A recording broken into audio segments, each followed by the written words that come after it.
빌립보서 3장 4절에서 14절은 사도 바울의 위대한 간증입니다. 그의 위대한 간증을 저희가 살펴보면서 여러분과 저의 삶 전체도 하나의 간증이 되어가기를 소망할 수 있게 되기를 바랍니다. 삶 전체를 하나의 간증으로 나는 만들어 가는 것이다 라는 의식을 우리가 갖는 것과 전혀 갖지 않는 것은 그건 큰 차이를 만들어내는 것이죠. 전 설교자로서 지금까지 한 2000편 설교를 했고 앞으로도 상당수의 설교를 하겠지만 저는 제 삶을 하나의 설교로 만들어 간다는 의식을 아직까지는 가지고 있습니다. 여러분도 오늘 이 시간 같이 다짐하면 좋겠어요. 사도 바울의 이 위대한 간증을 보면서 내 삶도 하나님 앞에 하나의 간증을 만들어 가겠다, 이런 의식을 가지시기를 간절히 축원합니다. 이 간증의 배경을 말씀드리겠습니다. 3장 2절과 3절을 보게 되면 빌립보 교회 안에는 유대주의자들이 있었습니다. 유대주의자들은 이런 사람들입니다. 그리스도의 은혜를 믿는 것만으로는 구원을 얻기에 불충분하기 때문에 율법의 행위가 보충되어야 한다. 특별히 할례가 보충되어야 한다. 갈라디아 교회는 그게 문제였죠. 그래서 사도 바울은 3장 2절에서 개들을 삼가고 행악자들을 삼가고 몸을 상해하는 자들을 삼가라 라고 말하면서 매우 강렬하고 맹렬한 언어를 사용해서 유대주의자들을 향한 뜨거운 경멸을 나타내고 그들을 경계할 것을 사도 바울은 촉구한 것입니다. 여러분과 저 역시 복음의 본질을 훼손하는 거짓 교사들에 대해서 사도 바울과 같은 맹렬한 기세를 가질 수 있게 될 간절히 바랍니다.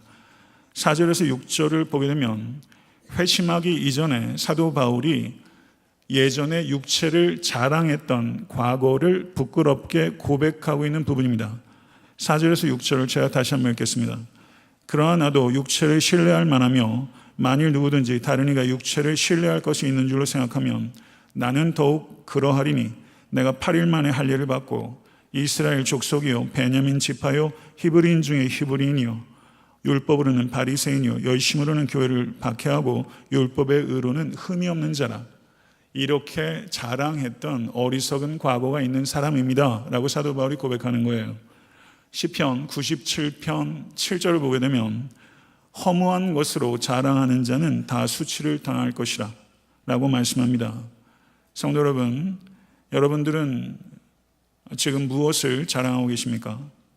혹시 육체를 자랑하고 계시진 않습니까? 육체란 무엇입니까? 혈통과 출신과 소유와 지식과 교양과 학벌과 열심과 능력과 성공과 같은 땅의 것들입니다. 고린도전서 4장 7절은 누가 너를 구별하였느냐? 내게 있는 것 중에 받지 아니하는 것이 무엇이뇨? 내가 받았은즉 어찌하여 받지 아니한 것 같이 자랑하느뇨? 라고 말하면서 헛된 자랑의 허망함에 대해서 날카롭게 책망하고 있는 것입니다. 모쪼록 여러분과 저도 육체적 자랑에 대해서는 내려놓기로 결단하는 이 시간 될 수 있게 되기를 바랍니다. 이와 같이 헛된 것을 자랑하던 사도 바울의 삶 가운데 다메섹으로 가는 도중에서 부활의 주님을 만난 후에 저의 삶에 명백한 전환이 일어났습니다.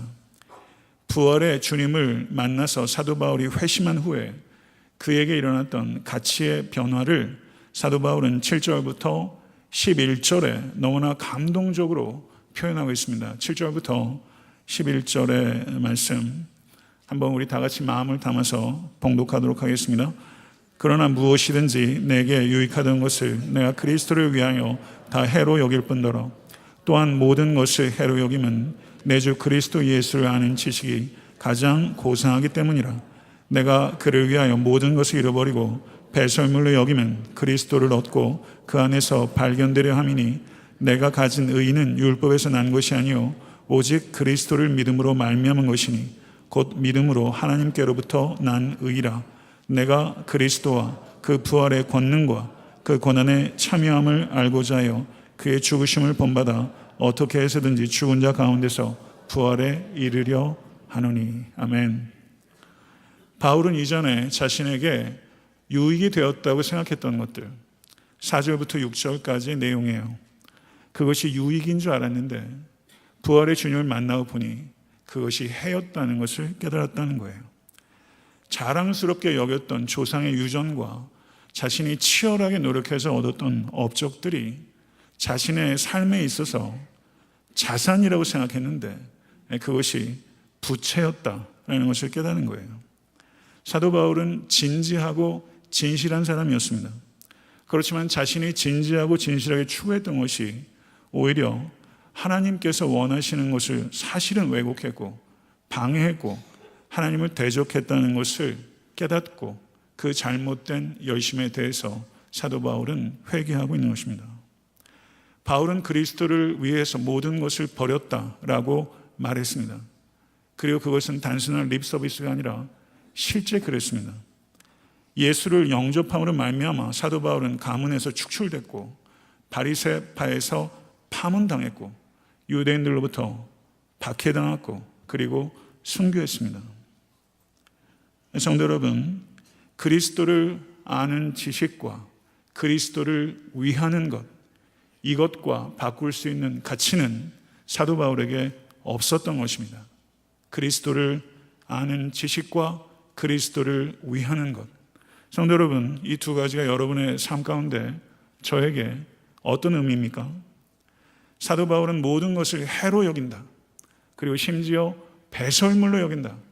라고 말하면서 그렇게 여기는 목적을 표현하고 있는데 문법적으로 보면 히나절이로 해서 목적을 히나 클로즈로 2번 그리고 부정사로 목적을 3가지로 표현하고 있어요. 문법적으로 분석하자면 그렇다는 겁니다. 이전의 것들을 해로 여기는 데에는 나에게 3가지 목적이 있습니다.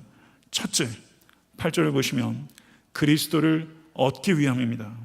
둘째, 9절을 보게 되면 그리스도 안에서 발견되기 위함입니다. 셋째, 그리스도와 그 부활의 권능과 그 고난의 참여함을 알기 위함입니다. 이렇게 사도 바울은 해로 여기는 3가지 목적을 표현했어요. 그리스도를 얻는다. 이게 어떤 뜻이죠? 마가복음 8장 36절을 보게 되면 사람이 만일 온 천하를 얻고도 자기 목숨을 잃으면 무엇이 유익하리요? 사도 바울은 온 세상을 얻는다고 해도 그리스도를 잃어버리게 된다면 꺼리낌 없이 주저함 없이 망설임 없이 그것을 버릴 수 있었던 성도요 사도였습니다. 예수 그리스도가 없이 온 세상을 소유한 사람이 되기 원하십니까? 아니면 온 세상을 잃는다 해도 예수 그리스도를 소유한 사람이 되기를 원하십니까? 성도 여러분, 이 질문 앞에 한번 우리가 서보는 것 대단히 중요한 일이라고 생각합니다. 두 번째로 사도 바울은 그리스도 안에서 발견되기를 원한다라고 말했습니다. 이 의미는 마지막 날에 심판자이신 하나님 앞에 섰을 때 자신과 자신의 공로를 심판자에게 제시하는 것이 아니라 그리스도 안에 있는 자로서 그리스도와 그리스도의 의를 제시한다는 것을 의미하는 거예요. 성도 여러분, 사도 바울은 나 자신과 나의 공로는 전적으로 부적합하고 불충분하다고 고백하고 있는 것입니다. 율법의 행위로 하나님으로부터 의롭다 하심을 얻을 수 있는 인간은 결단코 단 한 사람도 없는 것입니다. 하나님께서 우리에게 율법을 주신 것은 죄에 대한 지식을 주시기 위함이지 죄로부터 구원하기 위해서 주신 것이 아닙니다. 율법은 인간은 자기 의로 구원할 수 없고 자기 밖에서 주어진 은혜로 주어진 의를 통해서 의롭다 여김을 받는 존재라는 것을 우리에게 깨닫게 하는 것입니다. 믿으십니까? 그리고 예수 그리스도께서는 율법의 요구를 십자가에서 완전히 성취하시고 완성하신 것입니다. 그렇기 때문에 우리 믿는 자들은 나의 의가 아니라 예수 그리스도의 십자가의 은혜를 믿음으로 말미암아 나의 것이 된 예수 그리스도의 의로 하나님으로부터 의롭다 인정을 받게 된 줄로 믿습니다. 할렐루야. 이것이 그리스도 안에서 발견되기를 원한다라는 사도 바울의 고백의 의미예요. 그리고 사도 바울은 알기 원한다고 했어요. 3가지를 알고 싶다고 했습니다. 10절을 다시 한번 보겠습니다. 10절을 보게 되면 그리스도와 그 부활의 권능과 그 고난의 참여함을 알기를 원한다 라고 사도 바울이 이야기했어요. 골로새서 2장 3절을 보게 되면 그 안에는, 예수 그리스도 안에는 지혜와 지식의 모든 보화가 감추어져 있느니라. 아멘, 할렐루야. 여기서 알다 라고 번역되고 있는 헬라어가 기노스크라는 단어예요. 이 단어는 이해, 친교, 그리고 더 나아가서 이 기노스크라는 단어는 어떨 때는 성적인 결합을 나타내기도 하는 단어예요. 그렇기 때문에 기노스코, 그리스도를 기노스코 아는 것은 단순하게 예수를 피상적으로 그리고 정보를 아는 것을 의미하는 것이 아니라 예수 그리스도와의 만남을 통한 깨달음을 의미하는 거예요. 사랑하는 성도 여러분, 그리스도를 아는 지식은 여러분과 저의 인생과 온 우주와 역사의 나침판인 것을 믿으실 수 간절히 축원합니다. 예수 그리스도를 아는 지식은 비실제적인 종교적 관념이 아닙니다. 이것은 우리의 삶의 진정으로 성공하기 위한 가장 실제적인 지식이라는 것을 믿으십시오. 그리스도를 아는 지식, 이 지식은 가장 거대한 주제입니다. 가장 고상한 주제입니다. 그리고 가장 근원적인 주제입니다. 이것을 진실로 받아들이시는 것은 겸손입니다. 이 지식은 인간의 지성을 억압하는 지식이 아니라 그리스도를 아는 지식은 인간의 지성을 자극하고 촉진하고 확장시키는 지식입니다. 그리고 그리스도를 아는 지식은 우리의 영혼의 내면의 내상을 치유하는 지식입니다. 이 지식이 여러분과 저에게 더욱더 깊이 그리고 넓게 자리 잡을 수 있게 되기를 우주 예수 그리스도를 간절히 축원합니다. 사도 바울은 부활의 권능, 두나미스, 부활의 파워를 알기를 원한다고 그랬어요. 사도 바울에게 예수님은 과거의 역사적 존재, 화석과 같은 존재가 아니에요. 사도 바울에게 이 예수는 지금 이곳에서 현재적 삶 속에서 살아 역사하는 능력이라는 겁니다. 이 능력을 기노스코, 알기를 원한다고 사도 바울이 이야기를 하고 있는 것입니다. 예수님은 부활하셨습니다. 여러분이 믿든 안 믿든 부활하셨어요. 사랑하는 성도 여러분, 부활의 권능은 죽음에 대한 관점을 바꿔놓습니다. 예수님의 부활이 있기 때문에 예수님의 삶과 고난과 십자가의 죽음이 단순한 고생과 고난과 실패가 아니라 예수께서 부활하셨기 때문에 그 모든 것들이 예수 그리스도의 계획이요 성취요 승리가 된다는 것을 바라볼 수 있게 되는 거예요. 사도 바울은 이 고난에 참여함을 알기를 원한다 이렇게 표현했어요. 로마서 8장 17절과 18절을 한번 읽어보도록 하겠습니다. 로마서 8장 17절과 18절, 종교개혁자 존 켈빈이 죽기 직전에 계속 암송했던 성경 구절이에요. 같이 한번 읽어보겠습니다. 자녀이면 또한 상속자 곧 하나님의 상속자요 그리스도와 함께한 상속자니 우리가 그와 함께 영광을 받기 위하여 고난도 함께 받아야 할 것이니라. 생각하건대 현재의 고난은 장차 우리에게 나타날 영광과 비교할 수 없느니라. 아멘. 성경은 성도들이 이 땅에서 고난에서 면제된다고 얘기하지 않습니다. 그렇게 얘기하는 걸 이단이라고 하는 것입니다. 그리스도인들은 그리스도 안에 있는 존재입니다. 믿으십니까? 여러분의 주소가 그리스도 아닙니까? 그리스도 안에 있기 때문에 그리스도의 영광을 함께 누리게 될 줄로 믿습니다. 동일한 이유로 그리스도 안에 있기 때문에 그리스도의 고난에 동참하게 될 것입니다. 고난이 즐거운 사람 없습니다. 저 고난 즐겁지 않습니다. 그렇지만 고난은 정상적인 삶의 한 부분이라는 것을 받아들입니다. 그리스도인들에게도 예외가 아닙니다. 세상 사람들은 그리스도인들을 관찰합니다. 특별히 고난 가운데 있는 그리스도인들을 관찰합니다. 고난을 우리가 어떻게 고난에 반응하는가, 이것이 믿지 않는 사람들을 그리스도께 인도할 수 있는 가장 강력한 최선의 기회라는 것을 기억하십시오. 만약에 여러분들이 지금 고난 가운데 있다면 주변에 믿지 않는 자들에게 그리스도를 소개하고 그리스도를 중매할 수 있는 최선의 기회가 여러분에게 주어진 줄로 믿습니다. 이 관점으로 고난을 바라보셔야 돼요. 우리에게 주어질 영광, 현재의 고난과 비교할 수 없습니다. 이것을 믿고 기억하십시오. 고난을 통해서 믿음이 잠시 흔들릴 수 있지만 고난 가운데서 여러분과 제가 믿는 것이 얼마나 확고하고 견고한 것인지를 나타내는 참된 성도 되실 수 있게 되기를 우리 주 예수 그리스도 이름으로 간절히 축원합니다. 12절과 14절을 보세요. 거기에 보면 표대라는 단어가 나와요. 표대를 향해서 바울이 경주합니다. 저는 표대라는 말을 참 사랑해요. 이 표대라는 말이 헬라어로 한번 기억하고 외워보세요. 저를 한번 따라해 보세요. 스코포스. 상은 표대를 향해서 경주한 성도에게 주어지는 보상입니다. 표대를 향해서 달리십시오. 상이 주어질 것입니다. 우리에게 주어질 최고의 상이 무엇일까요? 여러분은 뭐를 최고로 기대하세요? 그리스도와 완전한 교제, 그것이 우리에게 주어질 최고의 상이에요. 바울은 다메섹 도상에서 그리스도를 만났어요. 그 사건을 회심이라고 표현합니다. 그런데 이 회심을 바울이 어떻게 이해하냐면요, 오늘 본문을 보면 그리스도께서 자신을 잡았다고 표현했어요. 그리스도께서 잡으신 사건이 회심이에요. 여러분과 저도 그리스도께 잡혔어요. 저는 우리들도 우리의 언어로 표현할 수 있으면 좋겠어요.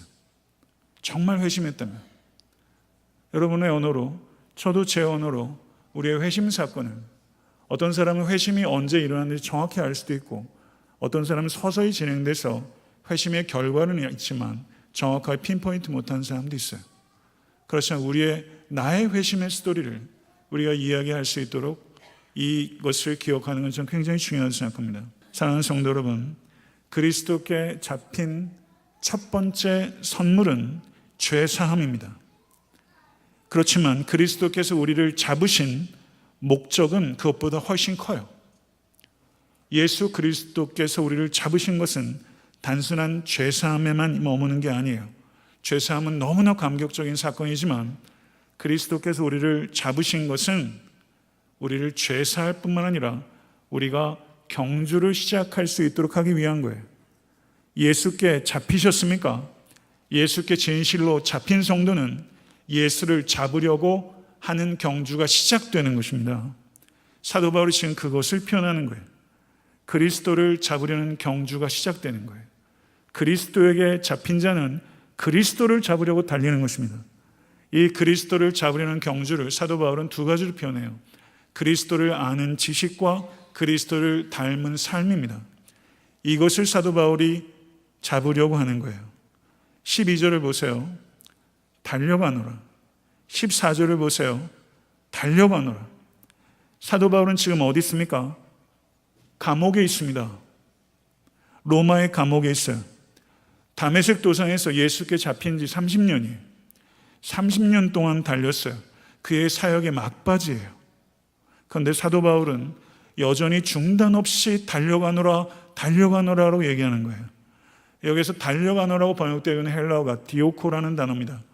그런데 흥미롭게도 이 단어가 6절을 보시면 교회를 박해하고 라는 표현이 있어요. 그렇죠? 박해하고라는 단어가 디오코라는 단어예요. 사도 바울은 교회를 디오코했던 사람이에요. 그런데 지금 그리스도를 디오코하고 있다는 거예요. 예전에 그리스도인을 잡으려고 달렸던 사람이 이제 그리스도를 잡으려고 달린다는 거예요. 열정의 전환이 일어난 거예요. 온전히 이해할 수도 없고 온전히 도달할 수도 없는 그리스도를 아는 지식과 그리스도를 담는 거룩은 이 땅에 살면서 온전히 이해할 수도 없고 온전히 도달할 수도 없는 것입니다.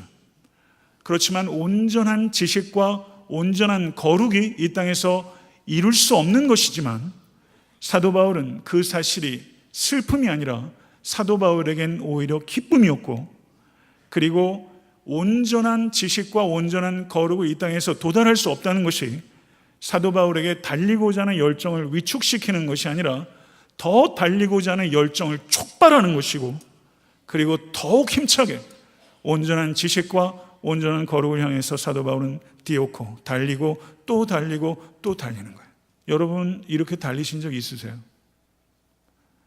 예수 그리스도께 잡힌 이후로 한 번이라도 예수 그리스도를 잡으려고 몸을 내던지듯이 여러분 잡으려고 달리신 적이 있으세요? 음악하는 사람도요, 체육인도요, 여러분 사회에서 어떤 작은 기술도요, 훈련이 없이 되지 않습니다. 그런데 어떻게 영성은 조금도 훈련하지 않으면서 어떻게 높은 영성에 도달할 수 있다는, 어떻게 이런 생각을 하실 수 있죠?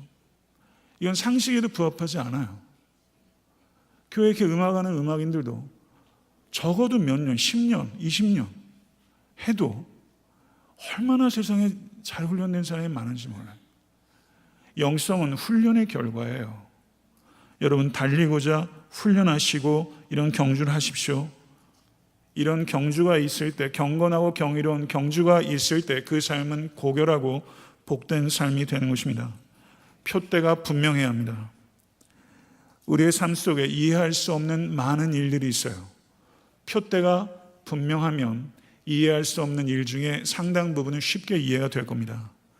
후회나 탄식이나 원망도 표대가 분명하면 훨씬 줄어들 거예요. 우리의 삶에 얽히고 얽힌 실타래들이 많아요.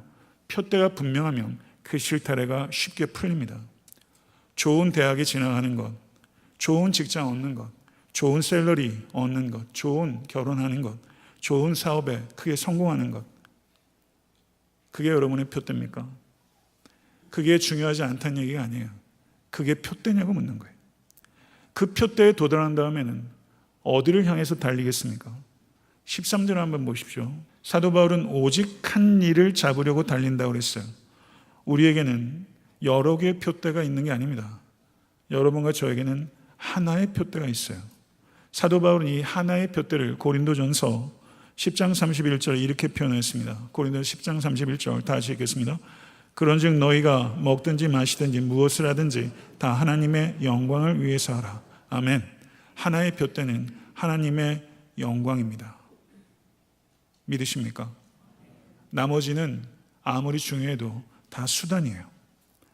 성숙한 그리스도인이십니까? 여러분이 성숙했다는 걸 어떻게 아세요? 성숙의 증거는 나는 성숙하지 못하다는 것을, 나는 온전히 성숙하지 못하다는 것을 잊지 않는 거예요. 그게 성숙의 증거예요. 온전함의 첫 번째 특징은 불완전함에 대한 계속적인 자각이에요. 지적인 영역에서도, 도덕적인 영역에서도, 영적인 영역에서도 마찬가지입니다. 여러분이 올라가셨던 제일 높은 산이 어떤 산이에요? 저는 덴버의 마운틴 에반스라는 산이 있어요. 참 좋더라고요. 그 산이 제가 올라갔던 제일 높은 산이에요. 높이 올라가니까 지평선이 멀리 보이는 거예요. 높은 산에 올라가면 지평선이 멀리 있다는 걸 알아요. 지적인 차원에서도 더 많이 알면 알수록 무지를 더 많이 알게 되고, 더 의로워지면 의로워질수록 양심은 둔감해지는 것이 아니라 양심은 칼처럼 예리해집니다. 아무것도 모르는 사람이, 아무것도 하지 않는 사람이 다 아는 것처럼, 다 할 수 있는 것처럼 얘기하는 것은 참 부끄러운 일이에요. 여러분과 저는 얼마나 온전합니까? 여러분과 저의 온전함의 분량은 어떻게 할 수 있을까요? 우리의 온전함의 분량은 온전하지 못한다는 것을 깨닫는 분량만큼의 비례해요. 이것이 성숙의 증거예요. 성숙한 사람은 내가 온전히 성숙하지 못하다는 것을 잊지 않아요. 사도 바울은 이 역설을 깨닫는 사람이에요. 그래서 사도 바울은 겸손합니다. 그런데 사도 바울의 이 겸손함은 강렬하고 맹렬하게 표현돼요. 이게 사도 바울 안에서 이게 결합이 된 거예요. 사도 바울은 겸손하지만 강렬하고 심지어 격렬하기까지 해요. 그렇게 사도 바울이 달려요. 그래서 그리스도인 안에서 겸손함과 담대함은 반드시 결합됩니다. 그래서 3장 17절에 사도 바울이 이렇게 얘기합니다. 3장 17절 보겠습니다. 형제들아 너희는 함께 나를 본받으라. 아멘. 담대하죠. 표면적으로는 교만하게 보일 수 있어요. 그러나 이것은 교만에서 나오는 말이 아니에요. 사도 바울은 나에게 완전한 삶이 있으니 본받으라고 하는 것이 아니라 내가 온전함에 도달하려고 하는 나의 각고의 경주를 본받으라는 거예요. 이거를 본받으라고 말하는 거예요. 성도 여러분, 신앙생활에 있어서 우리들은 올바른 가르침을 들어야 합니다. 이 강단에서 올바른 가르침이 선포되어야 합니다. 그렇지만 그것뿐만 아니라 올바른 가르침대로 살아가는 삶의 모범을 볼 수 있어야 합니다. 복음의 진리가 삶 가운데 완전히 용해돼 들어가서 복음의 가치와 아름다움과 능력이 삶 속에 체화돼서 달리고 있다는 모범을 보여주는 사람, 그 사람이 제가 될 수 있다면 얼마나 좋을까요? 우리 교회 영적 리더들이, 여러분들이 그런 모범이 될 수 있다면 얼마나 좋을까요? 성도 여러분, 디모데후서 4장 7절을 한번 보겠습니다. 저는 이 고백을 읽을 때마다 가슴이 뛰어요. 디모데후서 4장 7절은 사도 바울이 순교하기 직전에 사도행전 28장의 로마의 가택연금 상태가 아니에요. 이때는 사도 바울이 지하 감옥으로 사람이 하나 겨우 내려가는 2층 구조의 지하 감옥에서 쥐들이 득식을 하고 차갑고 냉기가 있고 외로운 감옥에서 사도 바울이 고백한 거예요. 이제 사도 바울은 곧 순교할 것입니다. 사도 바울이 고백하는 거 같이 한번 읽어보죠. 나는 선한 싸움을 싸우고 나의 달려갈 길을 마치고 믿음을 지켰으니. 아멘. 은퇴하는 달리기 선수의 마지막 인터뷰 같은 거예요. 나는 선한 싸움을 싸우고 나의 달려갈 길을 마치고 믿음을 지켰습니다. 빌립보서 2장 16절을 한번 볼게요. 빌립보서 2장 16절 같이 한번 읽겠습니다. 생명의 말씀을 밝혀 나의 다름질이 헛되지 아니하고 수고도 헛되지 아니하므로 그리스도의 날에 내가 자랑할 것이 있게 하려 함이라. 아멘. 이게 사도 바울이 달리면서 마음에 가졌던 소원이에요. 그리고 그 소원대로 달렸어요. 그리고 4장 7절에서 나의 달려갈 길을 마쳤다라고 고백하고 있어요. 사랑하는 성도 여러분, 주님으로 간절히 축복합니다. 여러분과 저의 다름질도 헛된 것이 되지 않고 자랑할 것이 있게 되기를, 여호와의 날에 그리스도를 만나게 될 때 사랑하는 성도 여러분, 예수 그리스도 앞에 부끄러움으로 서지 않을 수 있는 여러분과 제가 될 수 간절히 축원합니다. 성도 여러분, 달릴 기력이 없는 분들이 여기에 많이 있으실 거예요. 힘 없으시죠? 주저앉고 싶으시죠? 길 잃어버린 것 같으시죠? 그렇지만 오늘 표대를 바라보면서 오늘 예배당을 통해서 나가실 때 일어서십시오. 일어서실 뿐만 아니라 달리십시오. 하나님께서 허다한 증인들이 지켜보는 이 경주, 이 경건하고 경이로운 경주를 계속적으로 끊임없이 하신 여러분과 제가 될 수 있게 되고 우리 주 예수 그리스도를 간절히 축원합니다. 기도하겠습니다.